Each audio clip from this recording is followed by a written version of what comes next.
It's Loving the Strange with Carrie Jones and Sean Farrar.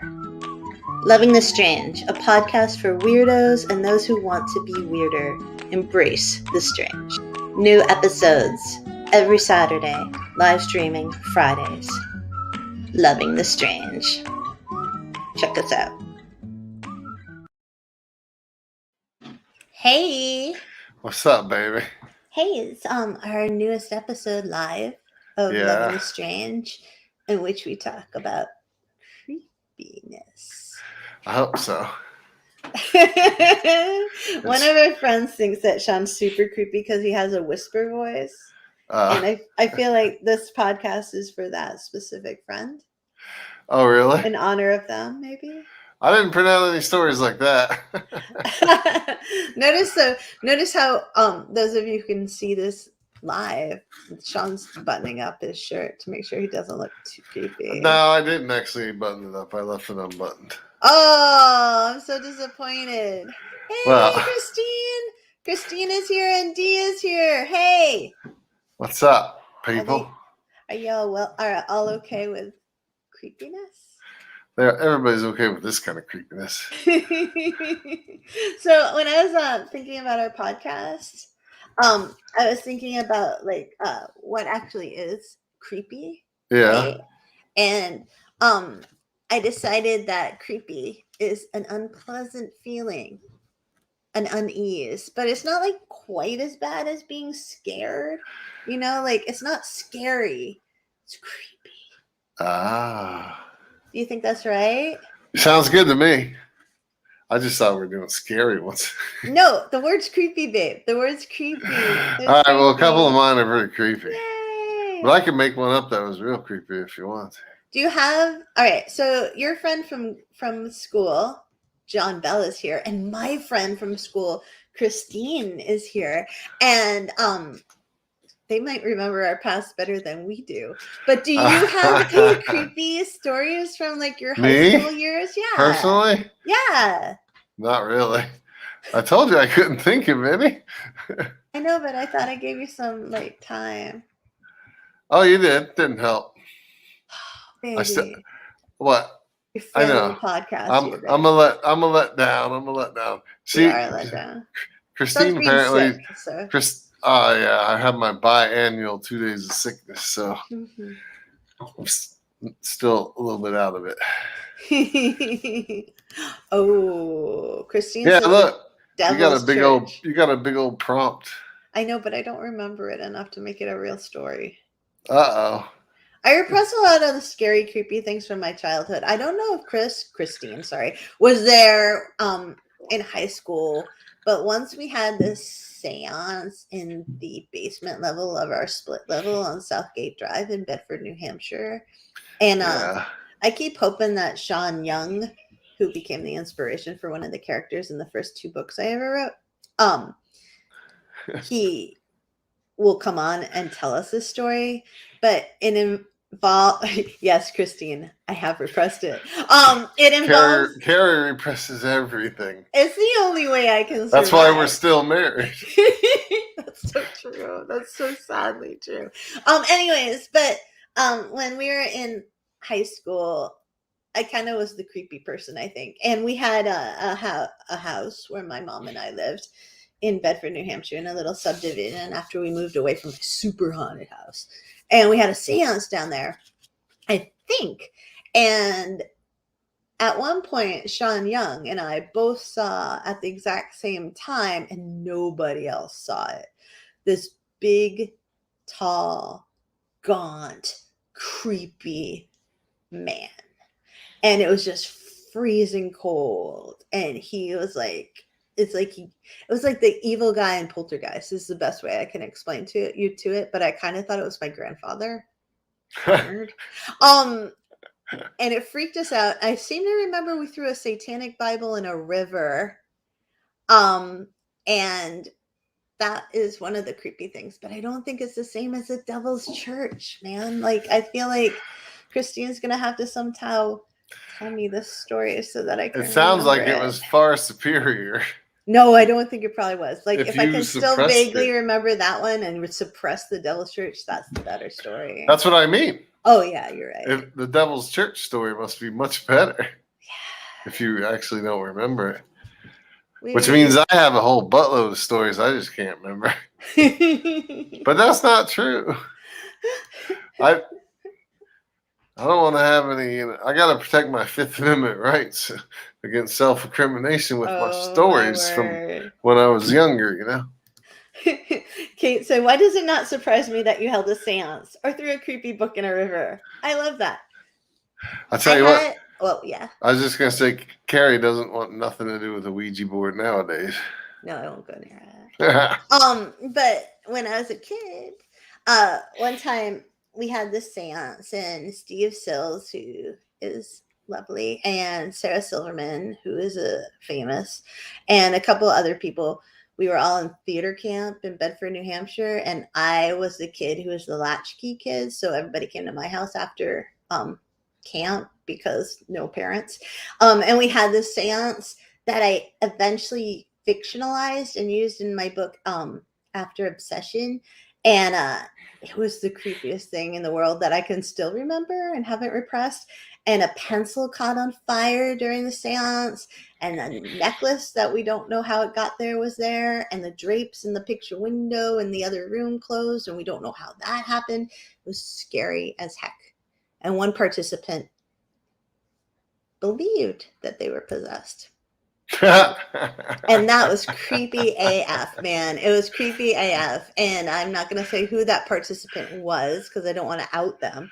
But like, it was scary. You got to imagine all these 7th graders screaming and running down a hill just to get out of my house. I don't think that helped with my popularity cred, honestly. I think that made me even weirder. Like, hey, it's Carrie.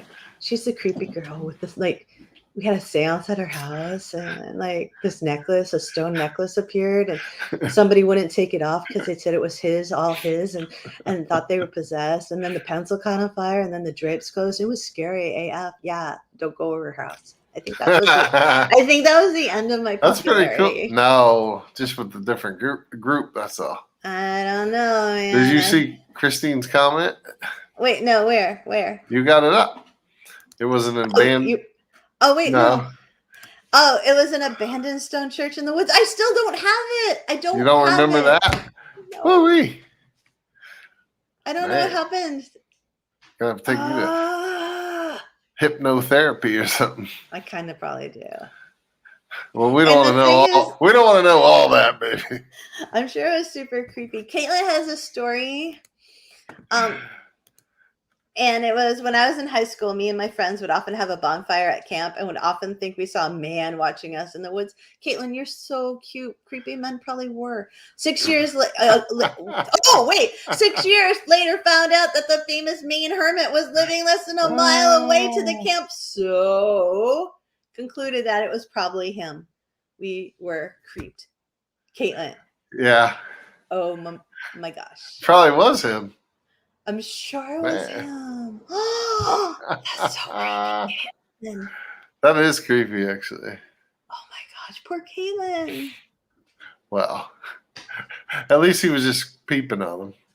I know, but peeping is creepy. You know it's creepy. Oh, no, it's totally creepy. Not when you're the peeper, but when you're being peeped upon. It's but creepy. I mean, at least he didn't do anything terrible. Yeah. Yeah. Right. Oh, Caitlin, I want to hug little you and be like, get out of there. Caitlin's like, why was he watching us? We turned out okay. Caitlin, you turned out better than okay, my friend. All right, so Christine says, we went with LaSalle, Jackie, LaFleur, and Amy too, and there were burnt shoots and all kind of stuff. Still repressed? Yes. What? Yeah, I can't remember it. Man.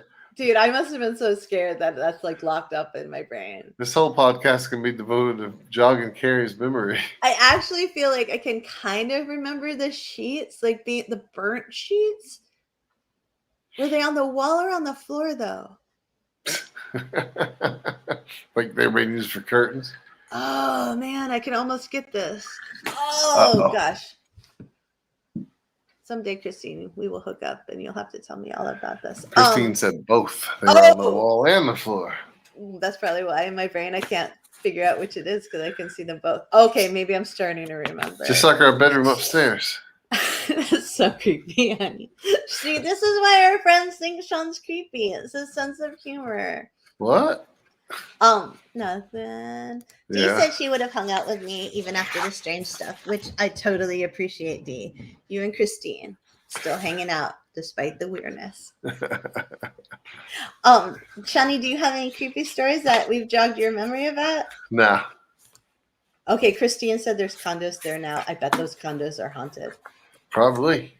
Oh my gosh. I bet they're so haunted if they're on top of the Satan church or the Devil's church. Oh, yeah. Oh, yeah, that was a long delay there, baby. I know. I was looking at one of my stories I got You want to tell your offline. story while I try to retrieve my memory? I was really hoping that, oh, geez, now I can't remember. Doug was going to be here tonight. Because the title of this one is When I Was a Horny Teenager. And that sounds like Doug. It does. My boyfriend, Love you, Doug. My boyfriend and I were at the lake parked in a hidden parking lot making out in the middle of the night. There was no other soul nearby, and the only sound we could hear was the water from the lake splashing. Okay. Which I've never been to a lake where the water just spontaneously splashes, but whatever. Our car windows were getting steamy and our hands started traveling on each other's body. This was not our first time. It sounds like you wrote this, honey. Did you write this? No way. Where is this from? You got to cite the source. All of my stuff's from Quora. Okay, and you didn't write it. No, I've never made such a submission in my life. Oh. And previous to this night, we had never encountered anything or anyone in this parking lot except each other. Oh my God, you did write this. No, I know you wrote this. No, I added that part. We still lived with our parents and had no money for a hotel, so we had nowhere else to get our freak on but in the back of our vehicle. You know you did it too. Christine's just like, oh yeah, children are listening. Yeah, it is. I won't go any further. There is no further than that. Okay. Okay. So basically, they're in the backseat making out. And the woman noticed movement around the front of the vehicle. So she pushed her boyfriends off and tried to get his attention. And they both looked out the front window. And there was a man peering at us through our condensated front window. Well, you know, when you're making out, it gets all when you're kissing steamy, really hard, we'll make kissing steamy in there. Okay. Anyways, so her boyfriend jumped into the front seat, started the vehicle, and sped off. And they never found out who the dude was. And then the last sentence says, "I'm going to ask my husband later today and see if he remembers that night." What? Well, either she married the guy from the car, or she was married when she was with the dude in the car, and she was going to be like, honey, do you remember that night that I came home really late and I was really freaked out? I'm betting she married the guy from the car. I hope so. Yeah. You think so? Yeah.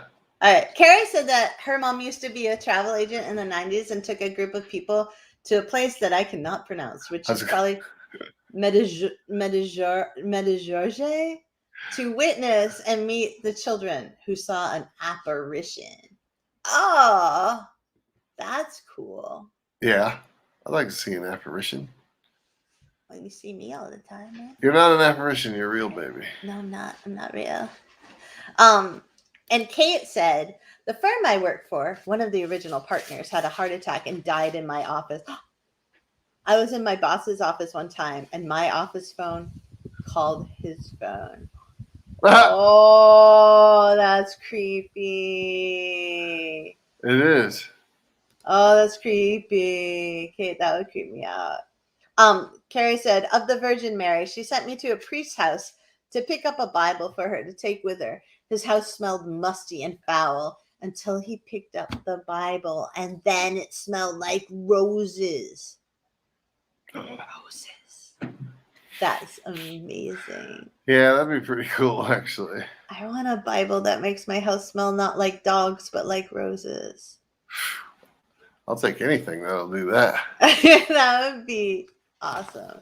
Right. Baby, do you want to read the John Bell one? Oh, sure. Okay. Yeah. John Bell says, not sure if Sean was there, but some kids said there was a haunted house by the inlet on Millionaire's Mile. I was not there, but I did hear about said house and this story, I believe. We all drove there and parked by the road under full moon. We walked up, and it looked like there was a little man looking at us from the window of the third floor corner window. I was the only one brave enough to go inside the house, and there was a bunch of Hot Wheels cars and other kids' toys scattered on the floor. Oh, boy. I walked to the back. It's not the whole thing yet. I walked to the back window to look at the beach, and when I came back to the door, Cliffhanger! Ellipses. Oh, man. But to be fair, John has 3 ellipses, which is the appropriate amount of ellipses for a sentence fragment. Grammar time. Ready? No. Grammar time, so we all can be a little bit smarter. You're going to run off our listeners. Ellipses are those ... dots that you see to indicate a trailing off of thought, right? Right? We all got it, right? That's right. And when it's a full sentence, you need 4 of those to indicate like that pause or the trailing off of speech. But if it's a sentence fragment, which means not a full sentence, you only need 3. And there you go, your grammar tip of Loving the Strange podcast. Babe, we already got a podcast for that stuff. Let's keep it fun. Let's keep it fun on this one, okay? Oh, man. I thought it was helpful. See, Kate liked it. Kate said, give me all the grammar tips. She's just trying to be supportive of you, honey. And that's why I love her. One of the many reasons. Other than she needs love because she's got a haunted office. Not yet. A haunted office. All right. Do you want me to read one? Heck yeah. All right. So mine are from Reddit. And again, all the sources are in the podcast notes at carriejonesbooks.blog. Don't sue us. Ready? This is from Reddit, and it's from Mustache2258. Mustache. Ready? Oh, I don't like this one, actually. What? Yeah. All right, I like this one, though. We're going to get rid of Mustache and go with Anani. My grandmother swore by this story till her dying day. It was during the war in London, and my dad was a baby. She was bombed out of her house and was staying with a friend. The friend had set her up in a room on the top floor. Anyway, she was taking my dad upstairs to bed when a figure materialized on the stairs, telling her, "Don't sleep in that room tonight." She ran back down the stairs and told her friend that she and my dad were sleeping in the sitting room that night. Her friend was annoyed. What a jerk, but agreed. That night, a bomb exploded near the house, and the roof caved in, right on top of my dad's cot. He would have been killed. Wow. It's creepy, but a good creepy. That is a good story. I like the good creepy. Did you almost say she runded back down the stairs? I did. Not to take away from your story or anything, but it's late. I'm tired. I've been dealing with a sick husband. Liz said, but see, Liz, you say that right when Liz Graves says, listening outside so I can't comment, but I can't believe I didn't know the rule about 4 ellipses when it's a full sentence. That ellipses is even plural. Carrie rules the grammar. Thank you, Liz. You make me feel better. And Nancy says, I'm the grammar queen. I love you both. I love you both so much. I can finish John's story now. Yay! All right, finish it, man. But wasn't that creepy? Wasn't that a creepy but good story? Oh, that's a super creepy story, yeah. But good. I just want to know that that writer actually asked their grandmother right before she died, do you swear by that story, Granny? Grammys don't make up stories, babe. They're Grammys. Oh, you're right. Everything they say is truth. What? No? No, you're right, baby. You're right. All right. That's what Grammys are for. So, as a refresher, John Bell and some of our friends had gone to a supposed haunted house on what was called Millionaire's Mile. Look at you with the supposeds. Well, skeptic. Some people thought they saw a tiny green man up in the third floor window, and John was the only one brave enough to go in. So when he went Because into he's the house, John. there was little matchbox cars and stuff all over the floor. So he walked to the far side of the house to look at the ocean side, because Millionaire's Mile is about a sliver of land with house lots on each side of a road, and there's water on either side of that. Anyways, Okay. When he was done looking at the sea, he turned around, and all the matchbox cars were stacked up neatly against the wall. So he walked out and said, "I'm leaving." We all went to our cars, and they wouldn't start. After 5 minutes, they started, and we hauled ass and never went back. But there's children listening. Hold butt. Haul butt. Hold butt. Butt. B-U-T. TT. 3 T's? B-U-T-T-T. No. Carrie, the grammar queen. No, I didn't say there's 3 T's in butt. Oh, gee. Oh, gee. You want to hear a scary one? Oh, I'd love to. All right. So this one is also from Reddit. And I have a couple. Christine's like, "Can I borrow that ghost?" It's a neat ghost, and I have a couple really funny ones that are also creepy that a listener sent in. Should I do those first? I'm gonna do those. Oh yeah, do those. All right. Are they anonymous? What? Oh, the child's 19. The child's 19. I'm not oh my worried gosh. about that anymore. Oh wait, and Kate has a good one, a good creepy. Yeah. Kate. I posted some pictures on Facebook, and my grandma, who passed away several years ago, commented on the photo, and it said a comment from 5 years ago. No, it did not. That's really creepy right there. Actually, shut the front door. That is amazing. Where'd you learn that? Oh my god! I didn't know you had that in your arsenal.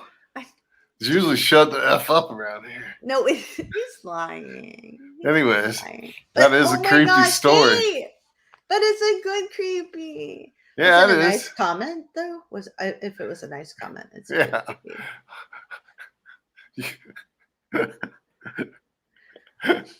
I'm thinking of bad comments that deceased grandmother. I'm not saying anything. Okay, so there's this article on ideas.ted.com about what makes a person creepy, which makes me think of you, baby.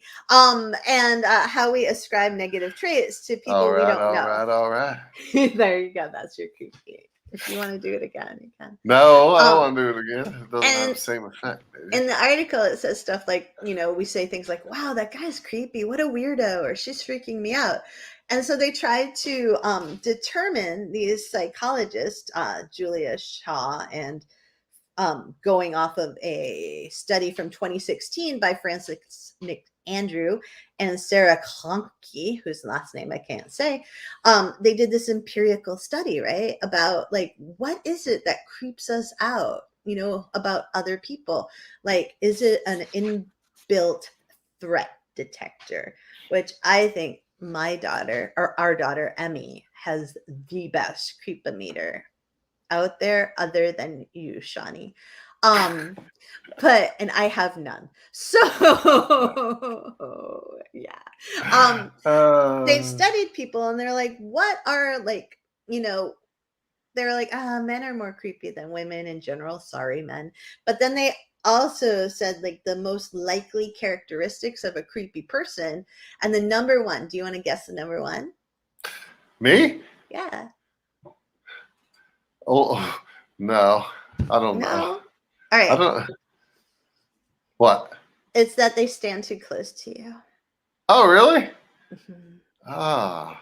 So I think I'm creepy because I think I stand too close to people.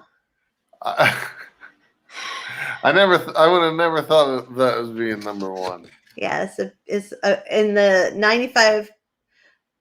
Like, of all the things, that was like the top thing. Yeah. And it was, the top 3 are, they stand too close to you or your friend. They have greasy hair.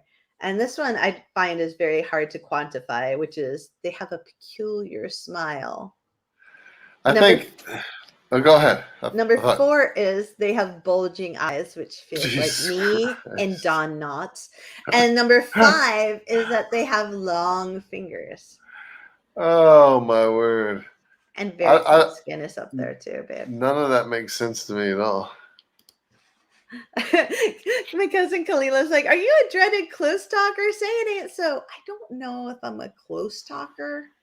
Because I know when other people close talk to me, like I back up. Yeah, you're not a close talker, baby. You don't even have that close of proximity. Because you like the more, if you're going to be talking to somebody and you get close, you're more sidling up to them. I am like upside. You're not like in their face, like, No, I'm not a in your face. I'm more like a hey, side by side. And I will occasionally lean and bump people because I don't see out my left eye because I'm blind. And if you're on that side, I'm going to bump you with butts all the time. Carrie's the easiest person in the world to like jump scare. I'll tell you what. Jump scares me all the time. Just get on her left side. You're all set. Oh my gosh. Kate said that her Grammy said, I love the photos. That's awesome. Oh, Christine said warts. That sets off your freakometer as warts. I think maybe. And Dee said, I feel like the peculiar smile is if it makes your skin crawl. And Carrie said, I just described all her ex-boyfriends. It's so sorry. Oh my word. You need me to be your wingman. I can be Carrie's wingman. Carrie the wingman. Carrie duo. Yeah, man. And fortunately, I've made my cousin sigh with relief. I'm really not that close to talking. No, you're not a close talker. You're not. Unless I really have the hots for you, which is very rare. I'm a close talker to Shawnee. Oh, Kate said people who don't blink. Yeah. That's very true. Also, it said people who are super pale. So I think white people are creepier. I think that's probably true. And also unkempt hair, bags under your eyes. If you lick your lips too much, that's creepy. If you don't let people leave the conversation. Oh, well, then you're just like an energy vampire. Yeah, you're an energy vampire. Yeah. And you're also creepy if you keep like steering the conversation to one thing. Like say someone's talking about puppies and you're like, fornication. And then they're like, yeah, I went to work the other day, and you're like, fornication. Or like, hey, it worked on you, baby. Stop giving away my secrets. No. But anyways, do you want me to tell these stories? I don't know. I had something to say, but I forgot what it was. You made me forget. All right. I'm so sorry. I'm going to tell the stories then. That was our lead up to these stories. So these are all from the same person. First one, I had a girl take a bite out of my notebook I made. Never knew why. It was very weird. And the outside of the notebook was made of styrofoam material. Oh, that's disgusting, but very weird. Imagine like, hey, here's my notebook. And they're like, on a notebook? And they bit it so hard they broke through?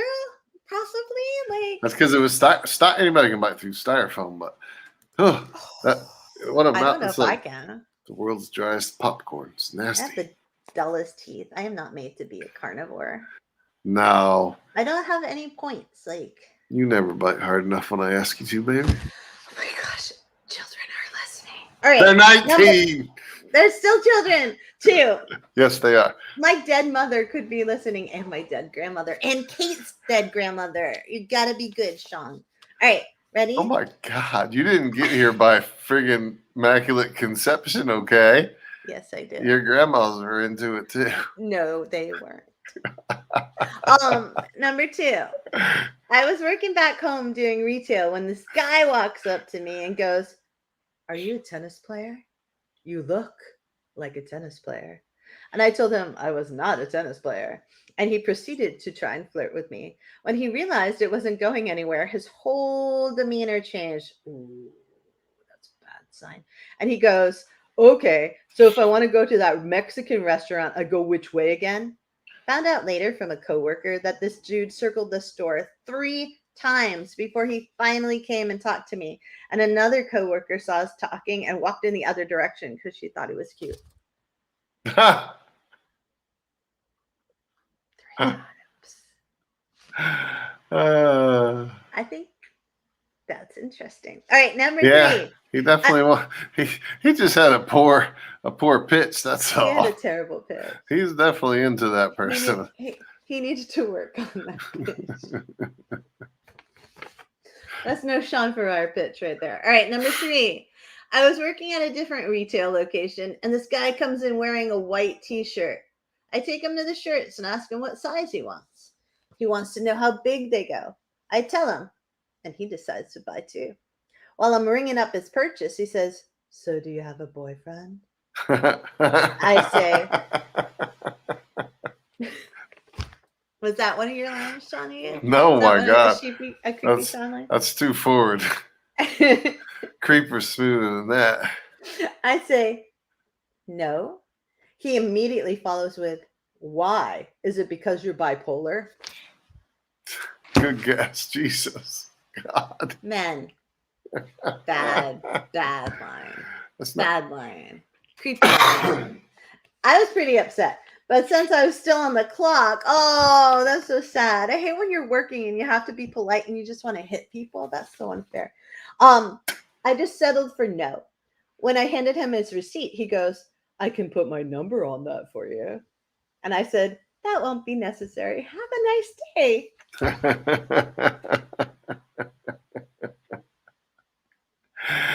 I'm telling you.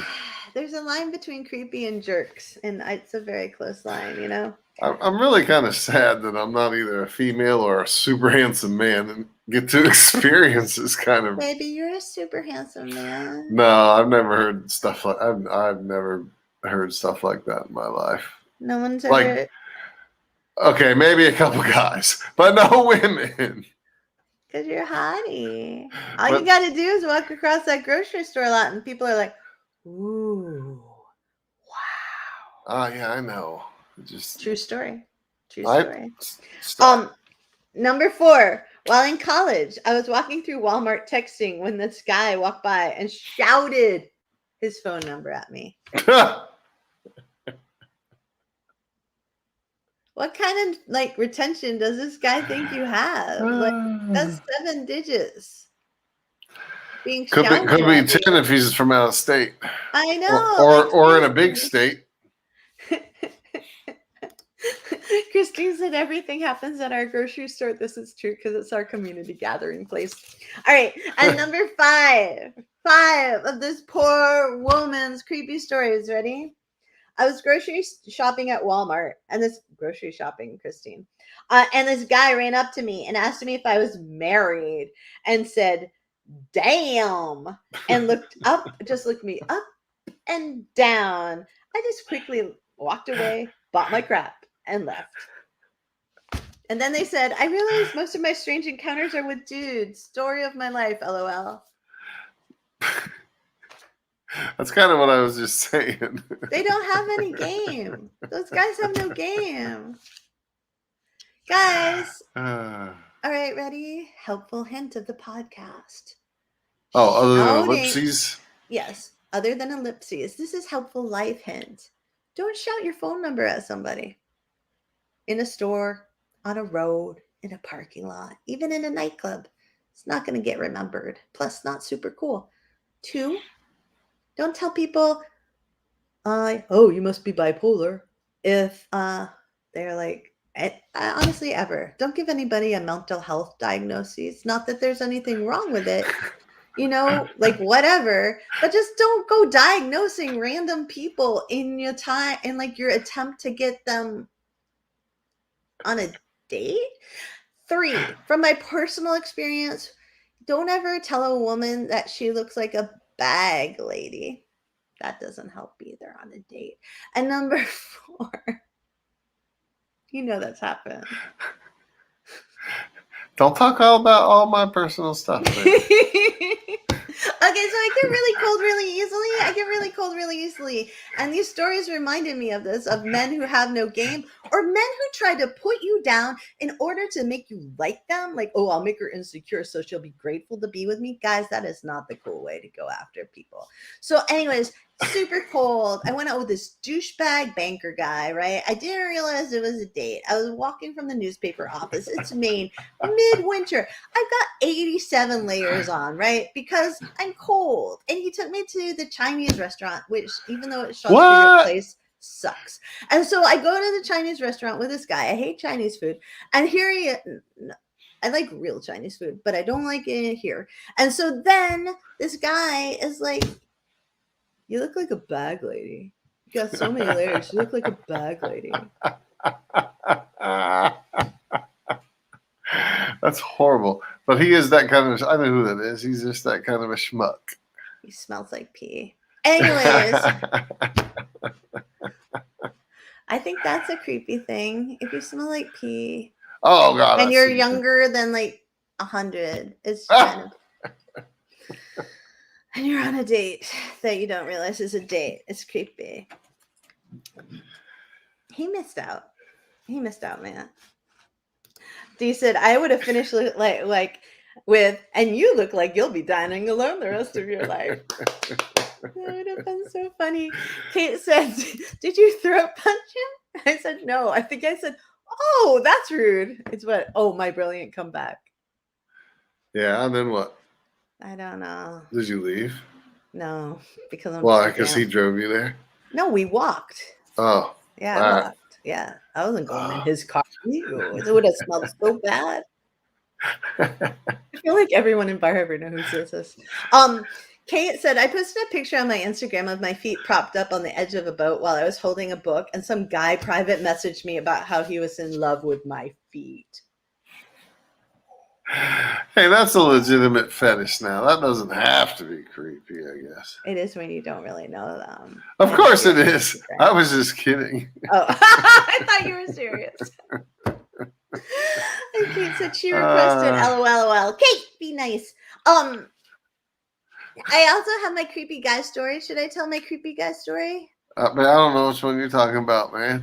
All right, so when I was in college, I was super political, as I was prior to college. I was like, ooh, social justice activist and presidential races, and I was involved in every organization you could ever imagine. And I'm positive that's how I got into all the colleges that I got into. It wasn't because I was smart, because I'm not. It was just because I was so active. Anyways, I stayed active in college, but not quite as much because I finally got into college. And I used to work for every time. I grew up in New Hampshire, so we're used to working for presidential campaigns as part of school for extra credit or a social studies class. And so I was in college, and it was a presidential campaign, and we all went down to New Hampshire and stayed at my mom's house, the creepy house with the seance, in order to work on all of our various presidential campaigns during the primary, because New Hampshire has the first primary. Backstory. So that was just the backstory. So I'm down there. I'm holding a sign for a candidate, and my dog has a sign that somebody else put on them for Harkin, who I think was a candidate, and it said Barkin for Harkin, which was very clever. And a guy across the street with a very opposite political sign from mine pointed, said, "Love your dog," and I was like, "Oh, thanks." And I tend to not care who people's political candidates were. At least I did then. And we started talking, and everybody else was like, "Don't talk to him, Carrie," because I guess their creepometers worked and mine didn't. And eventually we talked and talked and talked and talked and talked and talked. And then they invited me out for a date, which I think I knew was a date, but I'm not 100% sure because it was a long time ago and I may have repressed it. So we're on a date, and we're in his car, and I brought my dog because I didn't really know him or super trust him, and my dog, he's gassing up the car, and I swear to God this is true, and my dog pulls out a piece of paper from underneath the passenger seat where I'm sitting of the SUV, and I take it from her because I don't want her to him. I'm sorry, it was a him, because I didn't want him to eat it. His name was RJ. He's a huge, cool dog. And I look at it, and it's a protection order for assault because of assault on a woman in his home state of Alabama. So I immediately became fake sick and made him bring me back. But on the way back, he told me that he thought I would be a good breeder, even though I didn't have very big hips. That's smooth. Yeah. And he was just from Alabama, baby. You know that. And then I went back to college, and he kept looking for me at college, and security would tell me that he was looking for me and driving around, but he hadn't done anything illegal, so they couldn't do anything. And then he sent me a book. It was Bartlett's book of famous quotations. I don't know if it's here at the other house. And it had all these hieroglyphics in the front and quotes. Really, really creepy. I should have brought that home. White supremacist quotes in the front too. Yeah. So I barely missed being a breeder. You missed out, man. I am so depressed about that. It was creepy, though. That's my creepiest guy story, I think. That's a pretty creepy one right there. That's not like TMI or anything. It's creepy. Friggin' idiot. You don't drive around with protection orders in your vehicle. You don't want the cops to find them. You don't want potential girlfriends to find them. You don't want their dogs. My dog saved the day. Keep that locked up in your safe. Because it was a Great Pyrenees and they're the best dogs ever. What? I don't know. Okay. I was just thinking it'd be really creepy if you were a girl and you went home with some dude that you didn't really. Maybe you dated him for like a couple of dates and you felt good enough to go home, and then when you got to his house, you were like looking around and you find this one door that's just locked, and he's like, don't go in there. Don't ever try to go in there. Dude, that's so scary. You should write horror novels, baby. Maybe we could make a ton of money writing horror novels. Oh, I used to have one of those doors in my house. Just kidding. That's not funny. We shouldn't have been married so long for me to still be like, is he telling the truth?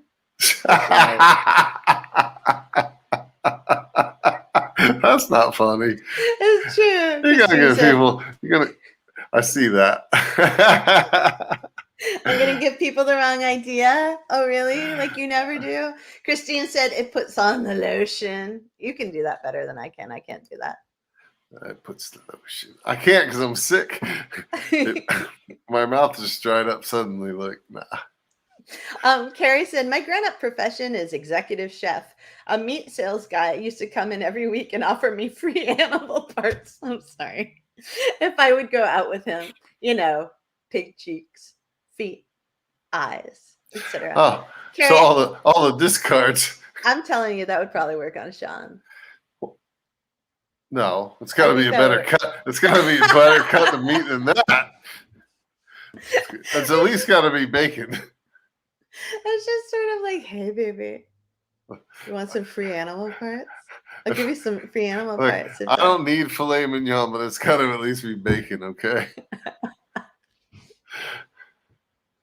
Man, I know I'm mixing my animals, but Christine said I was smart in that we get to meet all the candidates in New Hampshire. It's true. I love that about New Hampshire. My amazing cousin said downtown Denver in a club, huge, tall, bulky man. So Sean, what's it, Sean? Throws me over the shoulder and runs toward the front door. I'm kicking and wailing, so security stops him, kicks him out immediately. 2 hours later, the same guy was outside with his car, running, wanting to apologize after finding me in a crowd of over 50 people. My friends pushed me to the back of them, and we all got in the car. Me first, one by one. Creepy. That's so creepy. That is pretty creepy. That should be like attempted kidnapping or something. Oh, my word. That's freaking creepy. I want to beat him up. I don't like that at all. Yeah. Creepy. I don't like it when boys are creepy. Amanda Courtney says hello. Hello, Amanda Courtney. And Carrie says the good part. That's what I asked for.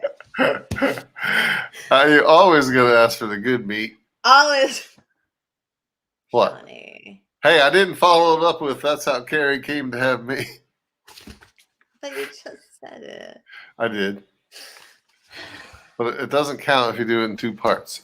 There was an ellipses in there. Was it 3 or 4? I don't know because I don't remember what you said. I already repressed it. Ah. All right. Do you have another story? Do you want me to go? Somebody asked for a scary story. I have know if scary stories. Hold on. I have a great scary story. Do you really? Yeah. Yeah, I got one. All right, ready. It's a little scary probably for you know, 19-year-olds. As a teenage girl, I drove into my parents' garage, parked the car, and walked in through the den door. No one else was at home. My parents and 2 older sisters were out.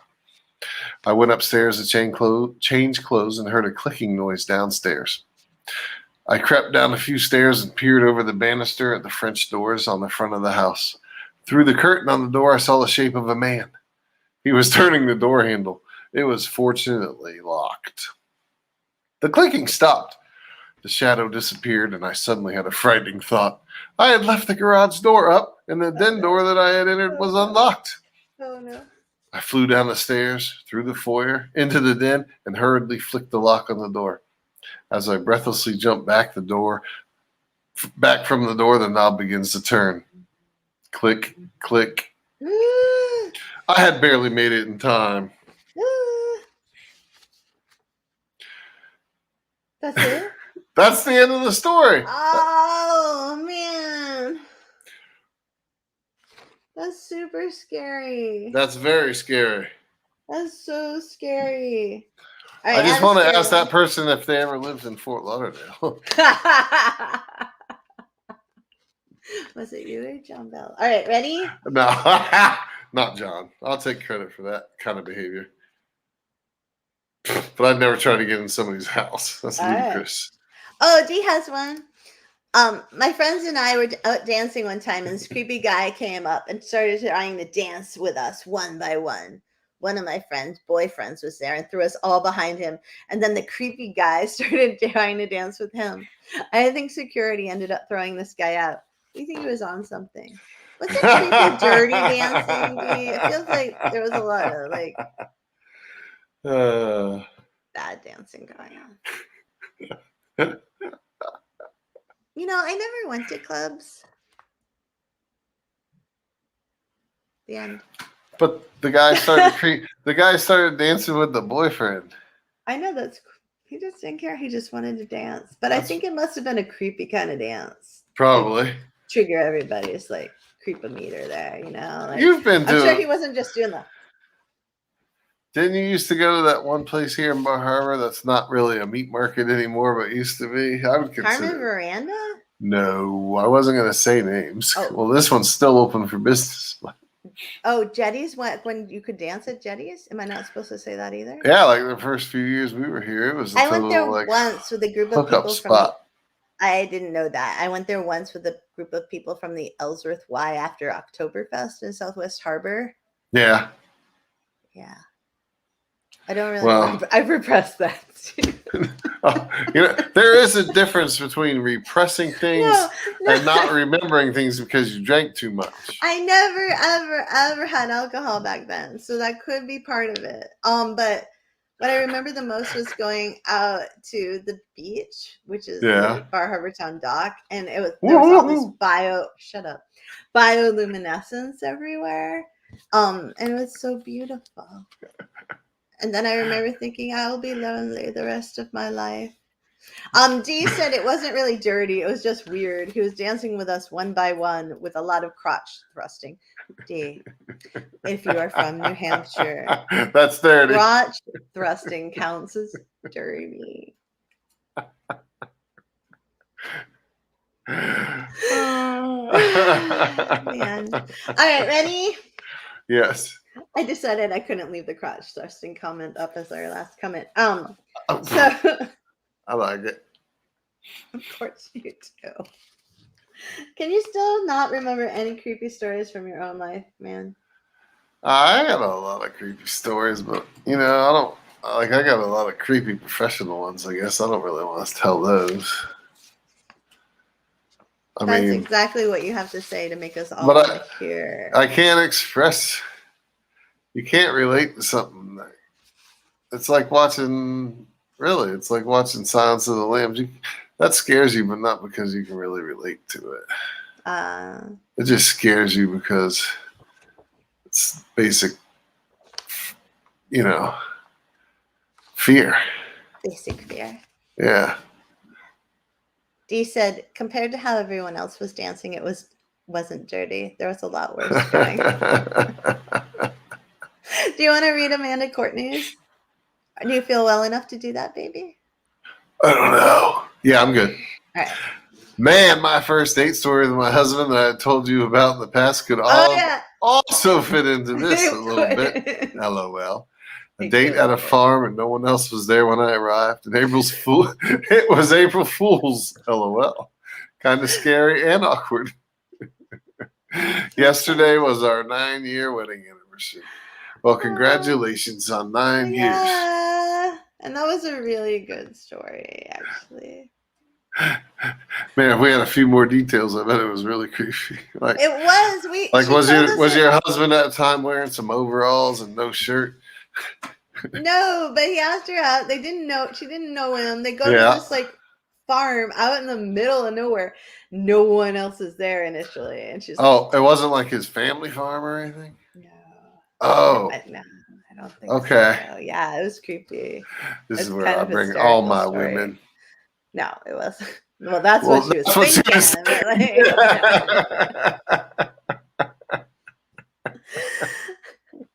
It's so sad. It's so sad. All right. You see them hogs over there? Hogs will eat anything. Dude. What? You really need to write a horror story. You're very into it. Amanda said it was a friend's farm and he was in a ripped up hoodie. You lost your water. I did. I should have waited until I was done laughing. All right, I have a creepy story from Reddit. You ready? Yeah, I'm ready. When I was in high school, I had a really good friend who lived next door to a house that was always up for sale. People would move out in the middle of the night without a word, and it hadn't had the same owner for more than 6 months straight for a couple of years. One night, we were really bored. That's always a bad idea, right, Christine? Because then you go to the devil's church. When you're bored. Yeah. And he suggested we go explore the house next door since it sat empty for a while. We go around and back, and there's a dog door that he can crawl through, and he unlocks and lets me in. This reminds me of John Bell's Matchbox story a bit. The house itself is really unremarkable. It looked like it was built maybe in the 1950s and was a craftsman-style house in an older, nicer part of town. My friend's house was similarly built. The kitchen had a really nice built-in breakfast table set against a picture window. The house's electricity was off, but you could see the street light through the window. My friend and I sit down on the floor across from this table and are just hanging out, talking. Why? Who knows? All of a sudden, my friend screams, and in that instant, my vision goes black. But it wasn't that I just couldn't see. My body was engulfed in the sickly coldness from head to toe. I start screaming, and I feel my friend's hand grabbing mine and pulling me in some direction forcefully. My vision slowly comes back, and I start to warm up when I realize that we're outside under the streetlight. It was December, and it should have been much warmer inside of that house. Northern Hemisphere, obviously. Finally, I look at my friend, and he looks scared. I'm really confused and kind of panicked myself, and finally ask him what happened. He says that as I was talking, a black thing, this figure that was all black and only had the vague shape of a girl, crawled out from under the table and sat on top of me.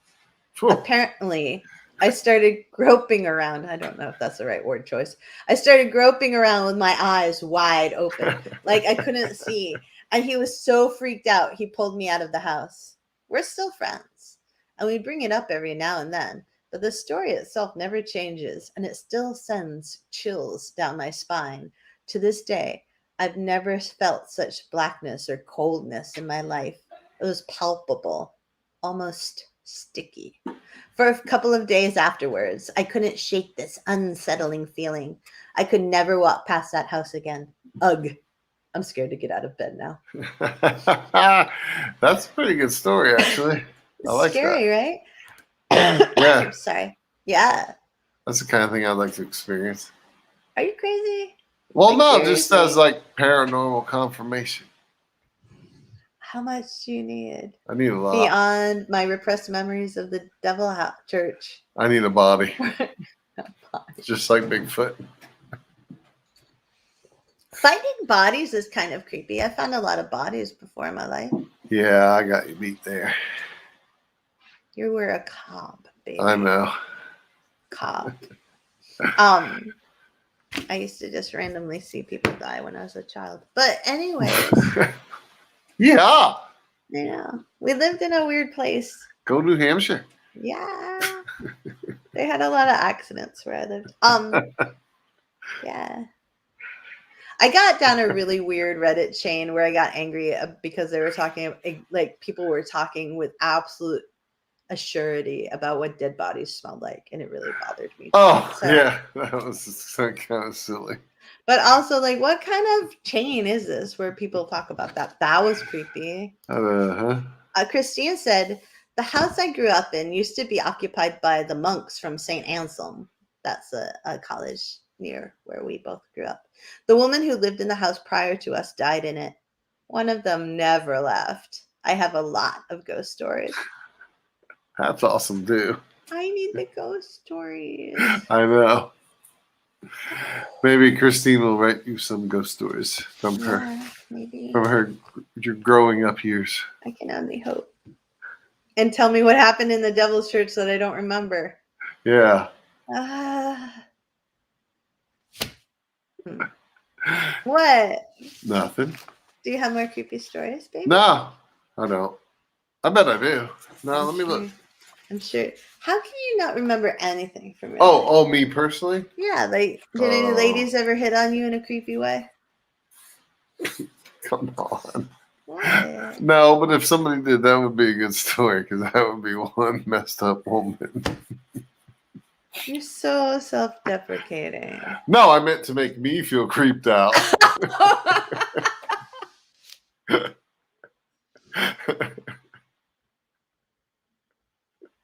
You know? It takes a lot for you, doesn't it? Well, if they're like hitting on me, yeah, it takes a lot. No. I mean, it used to, of course, but. Oh. See, what? This is why Sean always goes to the grocery store. It's not to protect me. It's because it's the hookup place in Bar Harbor. It's where all the people hit on each other. Everything happens there. That's why you self-checkout, man. In and out. That's all I need. Oh. Oh no, don't say that. My bad. You're so bad. Oh, jeez. I'm sorry. Do you want me to read another one, or do you have what? Yeah, you better read one. I know, we're almost out of time. Oh my gosh. Christine's like, that's what she said. Every time I stay at my grandmother's house, this is from Duck Cake Eater, which is the best username ever. DA space cake space EATUR the cake eater. Every time I stay at my grandma's house, I hear someone walking upstairs. It starts at one side of the room, casually walks to the other, and stops. This will happen maybe twice a night. I didn't start hearing it until I was about 14, when my grandparents made me start sleeping in a different room on the first floor because they started sleeping in separate bedrooms. Blah, blah, blah. Regardless, both of their rooms are also on the first floor. For a little backstory, my Uncle Kelton and my Aunt Jody have always slept in separate bedrooms. A lot of people do that, man. They both have these tiny twin beds. Yeah. Like tiny, like hospital beds. My mom did not approve. My mommy was judgmental. She thought that was creepy. And she thought I'm creepy. All right, whatever.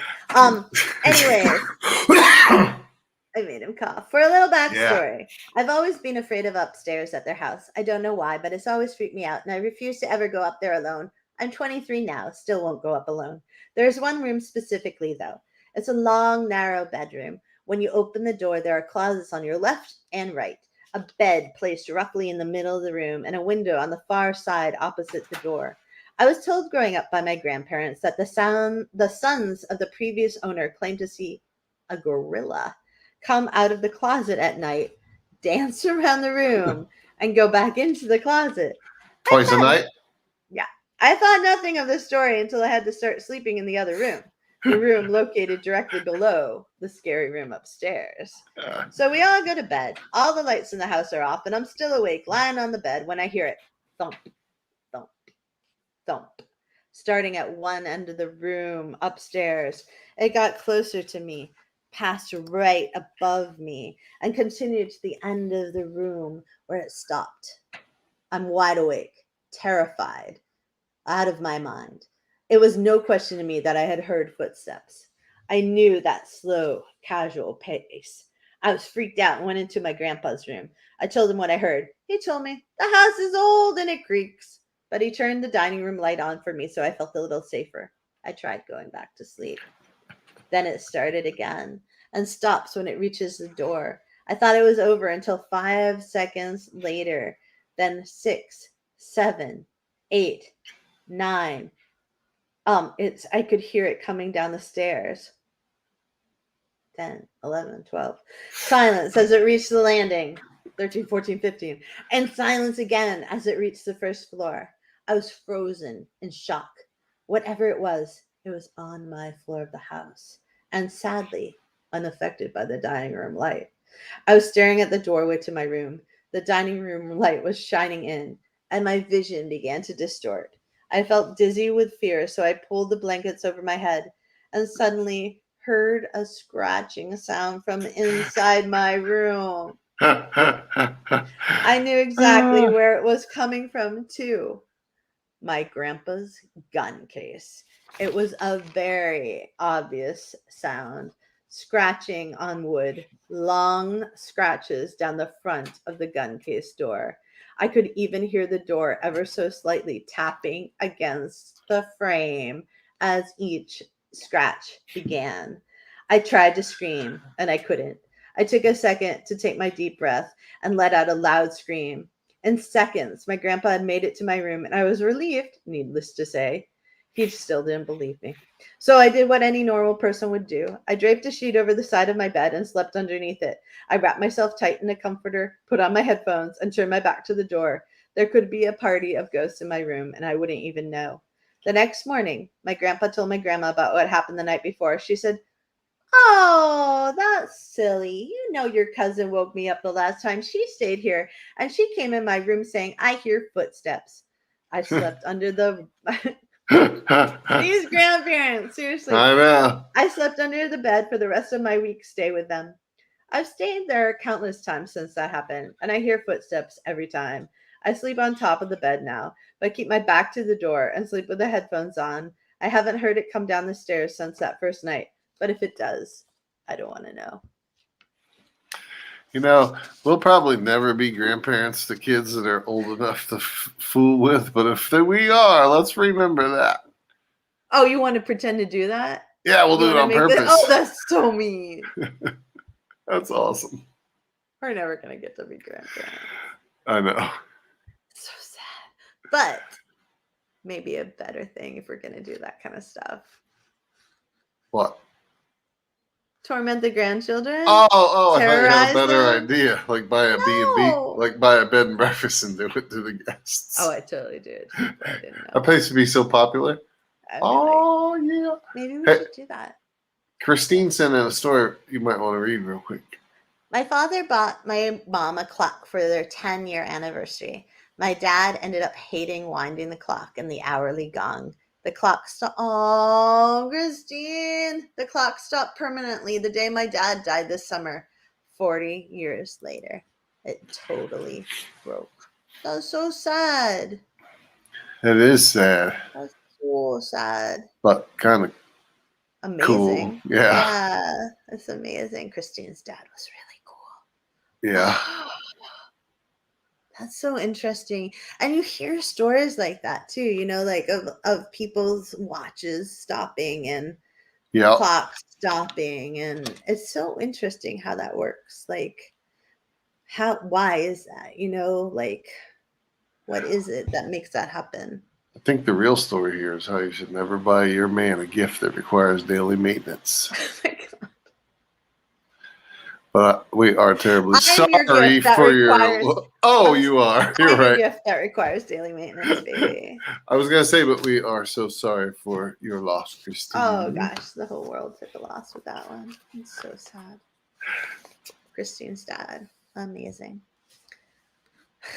Oh, he bought it for your mother. I was backwards, but it says your dad ended up hating it.